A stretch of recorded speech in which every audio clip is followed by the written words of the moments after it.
자, 오늘은 사랑의 40일 캠페인을 이제 마무리하고 총정리해 보면서 그리고 오늘 본문의 말씀이 고린도전서 13장 마지막 절, 우리가 그동안 고린도전서 13장을 여러분들과 함께 나누었었는데 그 마지막 절 한 절을 가지고 말씀을 나누면서 이 캠페인을 마무리하려고 합니다.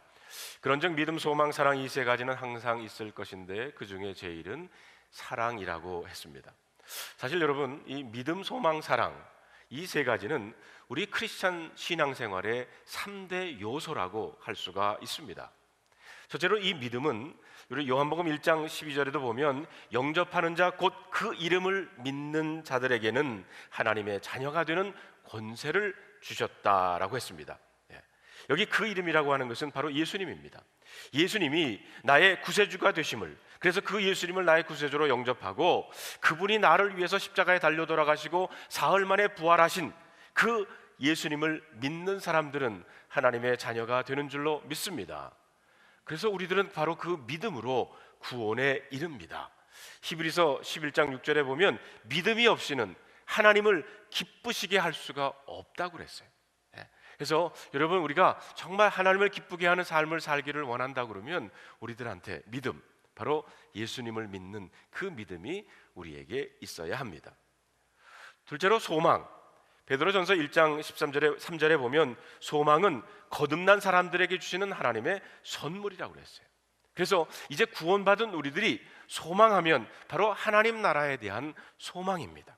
하나님의 나라에 대한 소망을 갖고 사는 사람들이 바로 크리스찬인 줄로 믿습니다. 우리 교회가 글렌델에 있을 때 교육 목사로 목회를 하셨던 한진호 목사님 계십니다. 한진호 목사님 부인 되시는 한세옥 사모님께서 지난 수요일 날 한국에서 치료받으시다가 이제 하나님의 부르심을 받아서 하나님의 나라를 가셨습니다. 지난 우리 시간으로 화요일 오후였어요. 제 스마트폰에 카톡 소리가 울리더라고요. 그래서 카톡을 열어봤더니 한진호 목사님께서 한국에서 우리 몇 사람들한테 카톡을 보내시면서 그렇게 쓰셨어요. 아내가 중환자실에서 호스피스 병동으로 옮겼습니다. 오늘이 고비가 될 것 같네요. 편안하게 하나님 나라에 갈 수 있도록 기도 부탁합니다. 그리고 몇 시간이 지난 다음에 저희 시간으로 저녁 시간에 또 카톡이 왔습니다. 오후 3시에 하늘나라로 갔습니다. 함께 기도해 주셔서 감사를 드립니다. 사랑하는 아내를 이별한다는 것이 얼마나 목사님의 마음에는 슬픔이었겠습니까? 그러나 목사님한테는 아내가 하늘나라 간다고 하는 그런 확고한 그런 소망이 그분에게 있었어요. 얼마 전에 우리 교회 홈페이지에 한진호 목사님께서 아내에 대한 글을 쓰신 것이 올려져 있습니다. 지금도 있어요. 그 글을 읽어보면 그 글 가운데 그 한세옥 사모님께서 쓰신 일기의 한 부분을 거기다 적고 계십니다. 한세옥 사모님께서 3월 27일 일자에 쓰신 그분의 일기입니다. 왜 자꾸 마음이 약해질까? 그래도 아침에 눈을 뜨고 남편과 아이들을 볼 수 있음에 감사했다. 지금 불편하고 나에게 닥친 이 암이라는 이것이 분통하고 밉기보다는 내 몸속에서 별 문제 없이 즐겁게 춤을 추다가 그대로 멈추라 하는 노랫말이 있듯이 그대로 멈추어만 주었으면 하고 간절한 바람으로 간구한다. 그래도 50이 넘도록 아이도 4명을 낳았고 훌륭하게 잘 성장되어 준 것 감사한다. 막내 조아가 문제지만 그래도 이제 많이 컸다. 저를 이젠 꼭 필요하시면 주님 곁으로 데려가 주세요. 그것은 쇠다리도 안 신어도 되고 쩔뚝거리지 않아도 되고 남들의 시선을 안 받아도 되고 정말 뛸 수도 있고 하이힐도 신고 치마도 입고 수영복도 입고 참 세상에서 하지 못한 많은 일을 할 수 있어서 기대됩니다. 하나님, 이젠 부르시면 정말 예쁘고 당당하게 받아들이고 가게 편안한 마음으로 갈 수 있었으면 해요. 하나하나 정리할 시간을 주셔서 감사합니다. 전 이제부터 정리합니다. 한세옥 사모님, 하늘나라에 대한 소망이 있기에 지난 4개월 동안 준비하시고 하나님의 나라에 가셨습니다. 한세혁 사모님을 아시는 분도 있겠지만 한세혁 사모님은 태어나면서부터 소아마비셨어요. 그래서 여기에 일기에도 기록한 것이 쇠다리를 안 신어도 이제 쩔뚝거리지 않아도 하이힐 신고 하늘나라에 가서 하이힐 신고 치마도 입어보고 수영복도 입고 정말 그동안 세상에서 할 수 없었던 것을 하늘나라에서 할 수 있게 됨을 기대한다고 하는 그런 소박한 마음을 그 일기에 적어주셨습니다. 여러분, 이렇게 신앙인의 시작은 믿음이고요, 그리고 신앙인의 마지막은 하나님의 나라에 대한 소망입니다. 그렇다면 그 사이를 살아가는 우리들에게 필요한 게 뭡니까? 사랑입니다. 솔직히 말해서 저는 오늘 본문의 말씀 믿음, 소망, 사랑 이 세 가지는 항상 있을 것인데 그 중에 제일은 사랑이다. 사도 바울이 왜 이렇게 말했는지 몰랐어요. 이해가 되질 않았습니다. 그동안 수없이 이 본문을 읽어봤는데도 왜 그랬는지 이해가 되질 않았어요. 근데 우리 하나님은 참 좋으신 하나님이세요. 이번 제가 영성 아카데미에 갔는데 바로 이것을 가르쳐 주시더라고요. 영성 아카데미에서 들은 강의 중에 하나가 성서적 영성이었습니다. 신약 성경이 쓰여진 시기와 상황과 형편을 알면 우리가 그 본문을 이해하는 데 큰 도움이 된다는 거예요. 그러면서 강사님이 하시는 말씀이 사도 바울이 쓴 그 편지 가운데 쓰여진 순서가 있는데 데살로니가 전후서가 제일 먼저 쓰여졌다는 겁니다. 49년 51년쯤에 쓰여졌고요, 그 다음에 쓰여진 편지가 고린도 전후서 54년에서 55년에 쓰여졌고, 그 다음에 쓰여진 순서가 빌립보서 56년에, 그리고 계속해서 서신들이, 편지들이 쓰여진 겁니다. 복음서에 쓰여진 순서는 마가복음이 제일 먼저 쓰여졌습니다. 마가복음은 65년에서 한 70년경에 쓰여졌고요, 그 다음에 쓰여진 것이 마태복음이고, 마태복음은 80년에서 85년, 그 다음에 누가복음 85년에서 90년, 그리고 요한복음이 제일 늦게 쓰여졌 복음서로 90년에서 한 110년 사이에 쓰여졌다고 합니다. 먼저 쓰여진 데살로니가 전후서와 마가복음에 보면요, 예수님의 재림에 대한, 예수님께서 곧 오실 것이라고 하는 것처럼 그렇게 썼습니다. 그래서 마가복음에 보면 상당히, 여러분 마가복음을 읽어보면 상당히 빠른 템포로 복음서가 진행된 것을 알 수가 있어요. 시작을 예수 그리스도의 복음의 시작이다 이렇게 시작을 하고요, 마가복음에는 예수님의 탄생 이야기가 적혀져 있지 않습니다. 그리고 마가복음에 보면 곧이라고 하는 단어가 여러 군데 많이 나와요. 예를 들어 보면 마가복음 1장 17절에서 20절에 보면 예수께서 이르시되 나를 따라오라 내가 너희로 사람을 낚는 어부가 되게 하리라 하시니 곧 그물을 버려두고 따르니라. 조금 더 가시다가 제베데의 아들 야고보와 그 형제 요한을 보시고 그들도 배에 있어 그물을 깁는데 곧 부르시니 그 아버지 제베데를 품꾼들과 함께 배에 버려두고 예수를 따랐다고 그랬습니다. 다시 말하면 예수님께서 곧 오실 텐데 이제 지체할 시간이 없다는 겁니다. 그래서 빨리 예수님 맞이할, 재림하실 예수님을 맞이할 준비들을 해야 한다 하는 것이 마가복음에서 얘기하는 거고요, 또 데살로니가 전서도 마찬가지입니다. 예수님의 재림의 긴박을 얘기하면서 데살로니가 전서 4장 16절에 보면 주께서 호령과 천사장의 소리와 하나님의 나팔 소리로 친히 하늘로부터 강림하시리니 그리스도 안에서 죽은 자들이 먼저 일어날 것이다. 예수님 오심은 이런 현상이 일어난다고 하는 것에 대해서 기록을 하고 있는 것이 바로 데살로니가 전후서입니다. 그런데 기다리는 예수님이 오시질 않는 겁니다. 교회는 세워졌고 공동체가 세워졌는데 예수님이 오시질 않아요. 그래서 그 다음에 쓰여진 것이 마태복음입니다. 이제 예수님의 재림이 지연되는 것을 보고는 마태는, 그 마태복음을 쓴 저자는 예수님의 족보부터 시작을 합니다. 그리고 예수님의 탄생 이야기가 거기에 나오고요, 그리고 마태복음에 보면은 예수님께서 설교하시고 가르치신 이야기가 많이 실려 있고요, 그리고 예수님을 랍비, 선생님이라고 표현하기도 합니다. 그리고 우리와 함께 하시는 하나님에 대해서 거기에 나타내고 있어요.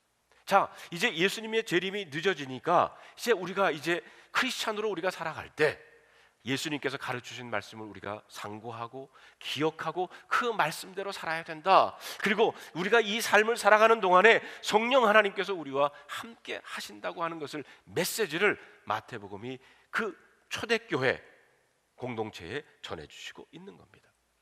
자, 바울 서신을 보면 그때 쓰여진 것이 바로 고린도 전후서입니다. 자, 예수님의 재림이 지연이 되니까 이제 예수님의 재림이 지연되면서 예수님의 재림을 기다리는 우리 공동체 안에서 정말 예수님을 닮아가는 제자의 삶을 살아야 되겠는데, 제자의 삶이란 어떤 삶이냐? 사랑이라는 겁니다. 사랑이라는 거예요. 여러분, 왕의 아들, 왕자로 태어났다고 자동으로 왕이 될 수 있는 건 아닙니다. 왕제로서의 교육을 받아야 합니다. 마찬가지로 믿음으로 거듭나서, 내가 예수님을 믿음으로 거듭나서 우리 모두는 하나님의 아들과 딸이 됐어요. 우리들은 하나님의 왕자요 하나님의 공주가 된 겁니다. 그런데 이제 하나님 나라에 대한 소망을 가지고 살아가면서 하나님 나라 갈 때까지 예수를 닮아가는 우리들에게 필요한 것이 있는데, 그것이 바로 사랑이라는 거예요. 그래서 사도 바울은 믿음, 소망, 사랑, 이 세 가지는 항상 있을 것인데 그 중에 지금 우리들에게 필요한 것은 사랑이다. 고린도 교회에게 사도 바울이 이렇게 말씀을 하시고 있는 겁니다. 그렇다고 그러면 이 말씀을 받은 21세기를 살아가는 우리들에게도, 우리가 이제 믿음으로 구원받은 우리들이 하나님 나라 갈 때까지 그 과정 속에 살아가는 이 세상의 삶을 살아갈 때 우리에게 필요한 것이 뭐냐? 사도 바울의 말을 빌리자면 사랑이라고 하는 겁니다. 제가 몇 달 전에 우리 교우님 한 분이, 목사님 이 책 꼭 한번 읽어보세요, 그러면서 갖다 주셨어요. 공지영 씨가 쓴 높고 푸른 사다리라고 하는 책입니다. 제가 이거 2번 읽었어요. 그래가지고 설교 준비하면서 한 번 더 읽었습니다. 이 책에 보면 여러 가지 사랑 이야기가 여기에 나옵니다. 근데 처음에 이 책을 읽었을 때는 신부가 되기 위해서 10년째 준비하고 있는 정요한이라고 하는 수사와 소희라고 하는 그 여인의 사랑 이야기를 다룬 무슨 삼류소설인 것 같이 느껴졌었어요. 그런데 여기에는 그 외에 많은 사랑 이야기가 이 책에 담겨져 있습니다. 이 책에 보면은 실화로 나온 이야기와, 물론 이 작가가 쓴 소설과 이렇게 연결을 시켜가지고 쓰여진 소설입니다. 한국의 경상도의 외관이라는 곳에 가면 지금도 성 베네딕트 수도원이 있습니다. 이 성 베네딕트 수도원에서 일어나는 일과, 또 뉴저지 뉴턴에 있는 뉴턴 수도원, 그 성 베네딕트 외관에 있는 성 베네딕트 수도원이 그 뉴저지에 있는 뉴턴 수도원을 인수를 하게 됩니다. 왜냐하면 미국에 있는 그 수도원에 수도사들이, 신부님들이, 젊은이들이 없어요. 그래서 한국에 있는 수도원이 그 미국에 있는 뉴턴 수도원을 인수를 하게 되는데, 그 뉴턴 수도원에는 누가 있었냐면 한국 6.25 전쟁에서 흥남부두 철수작전, 여러분 그거 아시죠? 거기에 14,000명을 구출한 그 배에, 한 배에서 14,000명을 구출한 선장, 마리너스라고 하는 선장이 한국 전쟁이 끝나고서 신부님이 되십니다. 신부님이 되셔서 뉴저지에 있는 뉴턴 베네딕트 수도원에서 평생을 마치십니다. 그분의 실화를 연결해서 소설로 적어놨어요. 무엇보다도 먼저 여기에는 그 마리너스 신부님의, 이건 실화죠, 사랑 이야기가 여기에 있습니다. 이분은 빅토리아 메리더스라고 하는, 이것은 그 군함이 아니라 수송선이었어요. 수송선 선장이었는데 갑자기 명령이 떨어집니다. 흥남으로 가라는 거예요. 그곳에서 그때 막 철수하는 피난민들 14,000명, 도저히 태울 수 없는 그 많은 사람들을 거기에다가 태워가지고, 또 그 기적처럼 그것을 항해해서 그것을 빠져나와서 사흘 만에 거제도에 도착을 합니다. 피난민 가운데 한 명도 죽지 않고요, 오히려 그 사흘 동안 항해하는 도중에 5명의 새 아이가 태어납니다. 이분은 22년간의 바다 생활을 접고 성 베네딕트 수도회의 수도사가 됩니다. 그리고 마리너스라고 하는 이름을 가지고 뉴저지 뉴튼 수도원에 들어가서 2001년 10월 14일 87세의 일기로 선종을 하시게 됩니다. 이분이 6.25 사변에서 정말 처음 보는 한국 사람들, 피난민들에 향한 그 사랑을 이렇게 거기에 담고 있어요.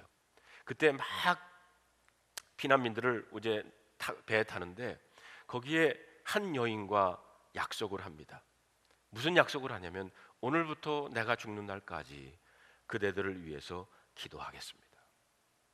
왜냐하면 이 젊은 부부가 그 피난민 가운데 유일하게 영어를 하는 사람들이었어요. 네. 그래서 이 부부가 거기서 아내는 만삭이 돼가지고 배에 탔는데 남편은 다른 피난민들을 돕다가 미처 배를 타지를 못합니다. 그래서 거기서 헤어지게 돼요. 그리고 그 아내는 배 안에서 아이를 낳게 됩니다.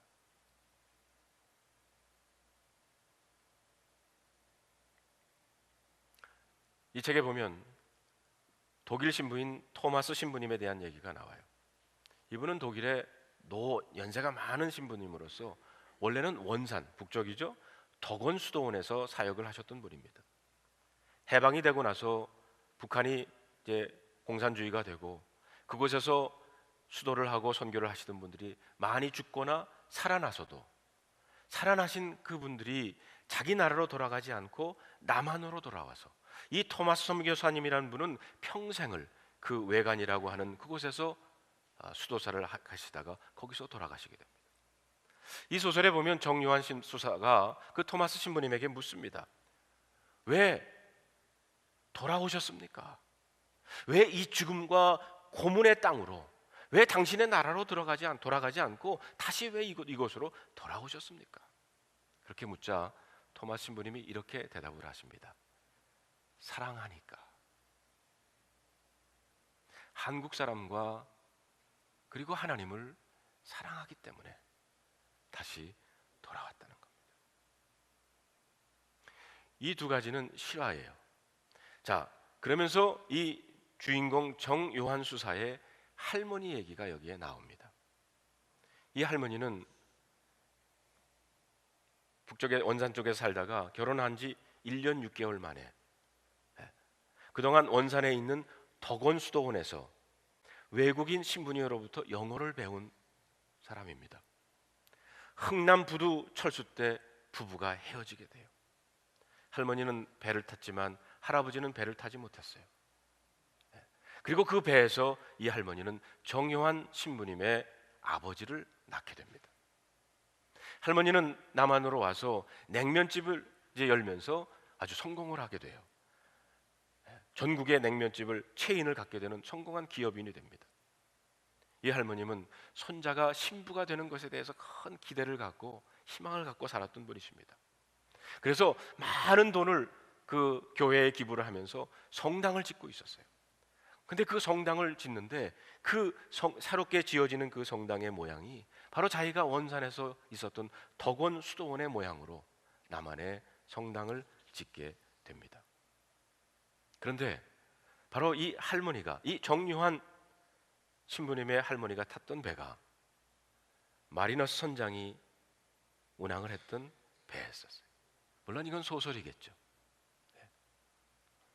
결국 남편은 피난민을 돕다가 헤어지고 50년 동안을 혼자 살면서 남편을 생각하며 삽니다. 그러면서 그 남편에 대한 사랑, 하나님에 대한 사랑을 이 할머님은 이 책에 보면 이렇게 고백을 하고 있습니다.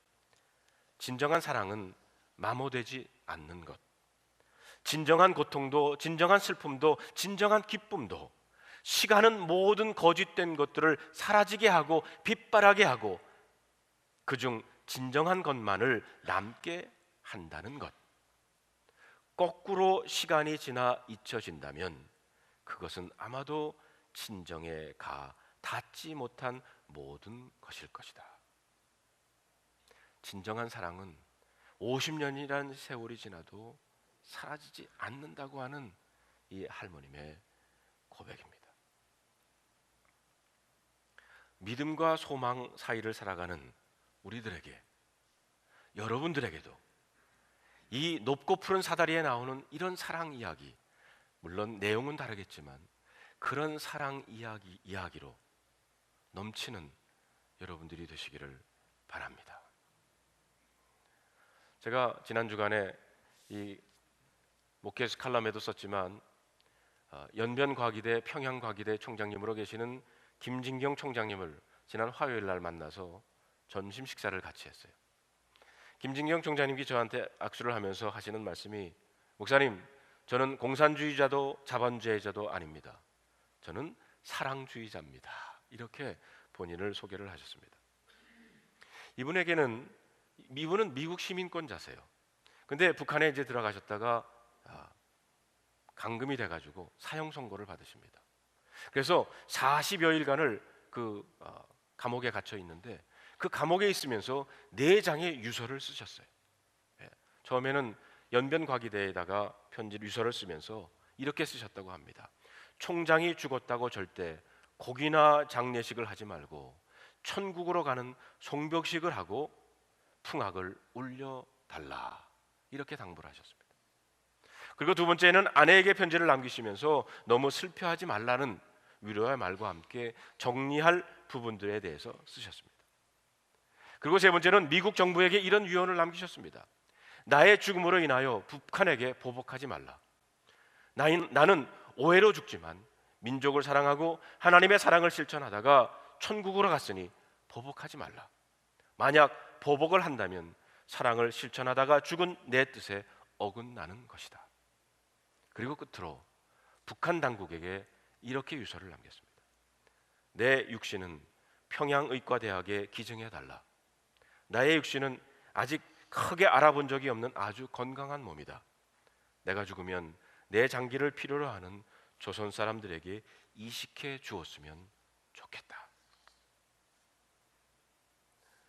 그의 유서는 아마 김진경이라는 사람의 마음을 전하는데 결정적인 도구가 되었고요.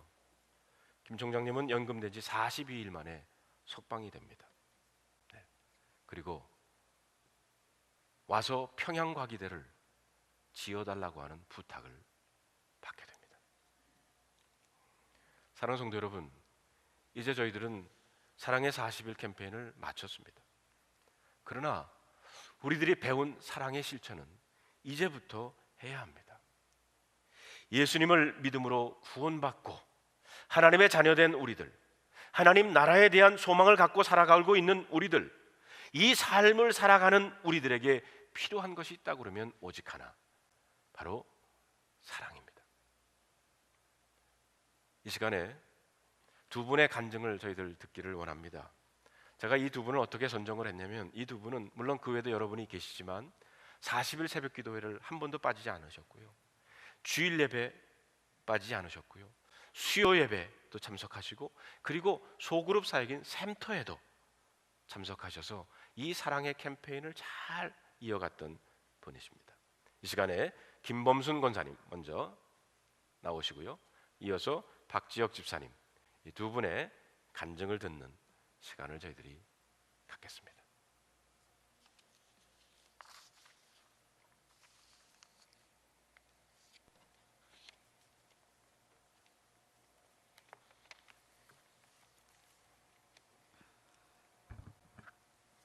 떨리지 않게 해달라고 기도를 드렸는데 아직 하나님이 제 기도를 못 드시셨나 봐요. 이렇게 떨려요.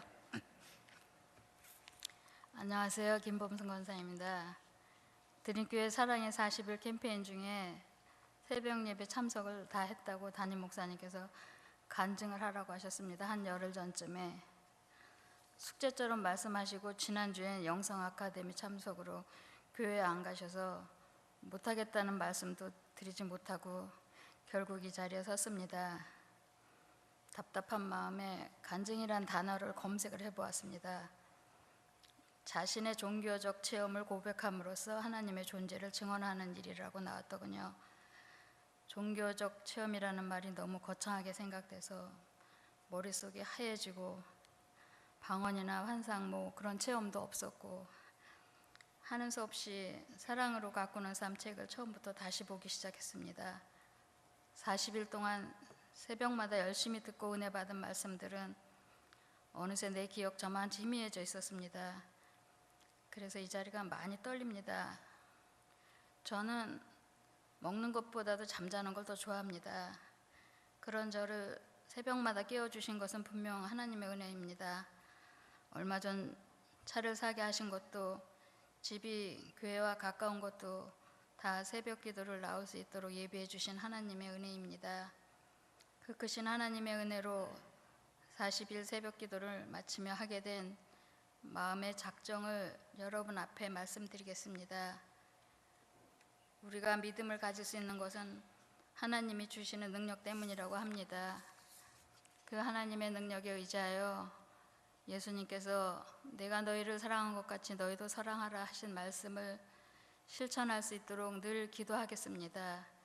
예수님이 하셨던 것처럼 하나님과 나 둘만의 시간을 갖도록 노력할 것입니다. 끈기와 확신, 경외하는 마음으로 하나님께 열심히 기도할 것입니다. 그리스도 없이는 그리스도를 닮아갈 수 없다는 말도 늘 기억할 것입니다. 그래서 예수님 안에 거하는 삶을 살기 위해 매일 말씀을 읽고 그 말씀이 내 삶의 일부가 되게 하고 내 삶에 주어진 모든 것에 감사하며 살 것입니다. 내 의지로는 어렵지만 예수님을 의지하는 믿음으로 할 것입니다. 그러면서 하나님과의 관계, 이웃과의 관계에 대해 나의 잘못을 하나님께 고백하고 용서를 빌고 하나님의 도우심으로 예수님의 사랑을 제대로 배우고 예수님 닮아가는 하나님의 자녀로 살겠습니다. 지난 40일 동안, 아니 그전에도 목사님께서 하시는 사랑 또는 관계에 대한 말씀을 들을 때마다 제 마음에 자꾸 무엇이 걸리는 것 같았습니다. 그것은 저의 말로 인하여 누군가의 마음에 상처를 준 일 때문이라는 것을 깨달았습니다. 그때 바로 사과하고 용서를 빌지 못해 항상 마음의 죄책감을 갖고 지내왔습니다. 용기가 없어 관계 회복하는 일이 어려웠습니다. 그런데 지난 40일 여정에 끊임없이 이런저런 말씀이 제게 하시는 말씀 같았습니다. 그리고 용기를 주셨습니다. 그래서 용서를 구하는 말을 전했습니다. 하나님께 간절히 도움을 청했습니다. 우리 관계를 회복시켜 주시기를, 오래 걸리더라도 포기하지 않고 마음의 작정을 늘 이루며 살 수 있기를 예수님께 기도할 것입니다. 내 살아가는 모습이 여러분께 간증이 되었으면 하는 바람입니다. 우리의 연약함을 아시는 성령님께서 지금도 말할 수 없는 탄식으로 우리를 위하여 친히 간구하심을 믿고 의지하며 살겠습니다.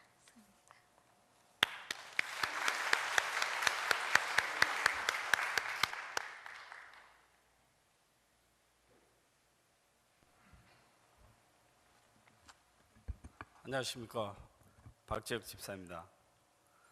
저 또한 사랑의 40일 캠페인에 참석하면서 제가 배우고 느낀 하나님의 무한한 사랑을 과연 제 삶에 어떻게 적용 실천하며 살 수 있을까 하는 것을 하나님께 고백하고 여러분들과 함께 나누고자 합니다. 크리스찬의 기본 정신이 사랑이라는 것을 신앙생활 하기 전부터 알고 있었지만 사랑이 한 단어가 일상에서 너무나 흔하게 사용되어 저도 모르게 너무 쉬운 걸로 생각해 왔던 것 같습니다.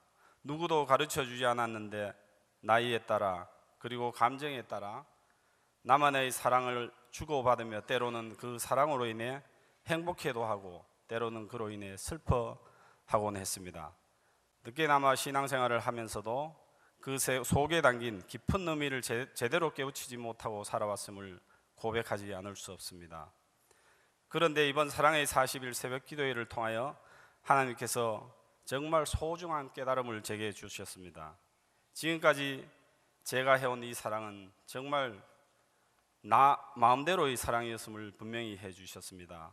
하나님의 사랑은 가장 기본적이며 가장 보편적이어서 역설적으로 보면 이렇기 때문에 정말 우리 인간들이 실천하기엔 너무나 힘든 것이기에 성경 말씀을 통하여서도 사랑을 무수히 강조하고 또 강조했을 뿐 아니라 이와 같은 특별한 캠페인을 통해서라도 하나님께서는 저희들에게 계속해서 일깨워주고 싶었던 것으로 생각합니다. 내 이웃을 내 몸과 같이 사랑하라고 예수님의 말씀에 그 사랑을 실천함에 있어 우선 예수님과의 관계에 가장 높은 가치 기준을 두어야 한다고 톰 할라데이 목사님께서 교재에서 부연 설명해 주셨습니다. 이런 배움을 통하여 우선 저는 가장 가까운 가족 사랑을 실천함으로써 예수님께서 보여주신 사랑의 정신을 작게나마 실천할 수 있는 토대로 삼아 볼까 합니다. 한국 생활을 할 때 정말 누구보다 가족 사랑에 소홀했던 저로서 이번 캠페인을 계기로 지금껏 잘 해오지 못했던 가족 사랑을 위해 가족관계의 가치를 소중히 여기고 하나님께서 가르쳐 주시고 보여주신 사랑의 정신을 적용 실천하도록 노력해야겠다는 다짐도 하게 되었습니다. 또한 그 어느 때보다 사랑이 많이 필요한 저희 카자흐스탄 샘터 식구들을 위해서도 샘터직인 저로서 샘터 식구들과의 관계의 가치를 소중히 하고 작은 사랑의 실천이 저 개인적 사랑이 아니라 정말 예수님의 사랑으로 바뀌어 전달됨으로써 모든 근심과 염려로부터 평안함을 얻는 그런 놀라운 하나님의 역사하심을 체험할 수 있는 계기가 되기를 소망합니다. 나아가 저희 작은 사랑의 실천 마음가짐을 저희 드림교회 전 교우들도 함께하여 진정 아가페적 사랑으로 소문난 교회가 되는 발판이 되었으면 하는 기대도 해봅니다. 감사합니다. 네, 두 분의 간증 감사를 드립니다. 지난 40일 동안 우리가 배우고 느끼고 경험한 것들을 이제 그냥 40일 끝났으니까 끝났다가 아니라 그들의 마음속에 조그마한 결단, 사랑의 실천들이 있습니다. 아마 여러분 모두들도 그럴 줄 압니다. 오늘 말씀 속에서도 우리가 믿음으로 구원받은 우리들 아닙니까? 이제 거듭났어요. 그래서 우리 하나님의 나라에 대한 소망이 우리들에게는 있습니다. 자, 그렇다 그러면 이 가운데 이 대쉬를 살아가는 우리들에게 필요한 것은 바로 사랑이죠. 그래서 우리 이 캠페인 동안 우리 했던 거 인사말 있지 않습니까? 미안합니다, 감사합니다, 사랑합니다. 우리 다 일어나셔서 우리 적어도 한 5분씩 찾아가셔서 한번 인사말 한번 해보시길 바랍니다. 미안합니다.